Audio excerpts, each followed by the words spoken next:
दिल्ली के मुखर्जी नगर इलाके में कोचिंग इंस्टीट्यूट में लगे आग के मामले पर दिल्ली हाईकोर्ट ने स्वतः संज्ञान लिया है और इस मामले पर बातचीत करने के लिए इस वक्त हमारे साथ हैं दिल्ली बीजेपी अध्यक्ष वीरेंद्र सचदेवा। सर, दिल्ली हाईकोर्ट ने सो मोटो लिया है और चाहे वो दिल्ली नगर निगम हो, चाहे दिल्ली पुलिस हो, दिल्ली फायर सर्विस, सबको नोटिस जारी करके पूछा है। ये हमने तो कल ही कहा था कि इन सब बिल्डिंग्स का फायर ऑडिट होना चाहिए और मुझे खुशी है कि न्यायालय ने इसका सुमोटो लेकर इसके निर्देश दिए हैं। दिक्कत क्या है कि अरविंद केजरीवाल भ्रष्टाचार का पर्याय बन चुके हैं, तो उनके डिपार्टमेंट जितने भी हैं वो सब भ्रष्टाचार में लिप्त हैं। ये बात अरविंद केजरीवाल जानते हैं, इसलिए किसी पे कोई कार्रवाई नहीं होती। मुझे बताइए ना, एक एक बिल्डिंग में एक एक कमरे में 250 बच्चे बैठे हैं, इनको दिखाई नहीं देता क्या?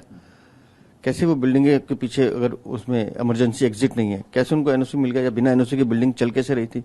क्या कर रहा था फायर डिपार्टमेंट, क्या कर रही थी दिल्ली सरकार?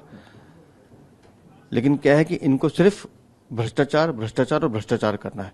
अच्छा है न्यायालय ने ये निर्णय लिया है और मैं चाहता हूं कि दोषियों के खिलाफ सख्त कार्रवाई हो। बेसमेंट में भी क्लास चलने की बात आई है, छात्रों ने प्रदर्शन भी किया, इसे कैसे देखते हैं आप?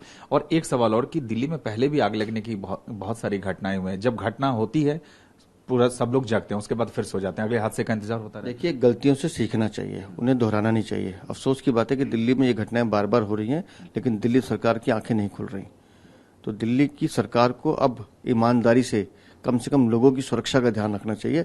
आप अपना भ्रष्टाचार भरे पेट भरे, आपके मंत्री जेल जाएं, कोई फर्क नहीं पड़ता, लेकिन कम से कम दिल्ली के बच्चों की जान के साथ मत खेलिए।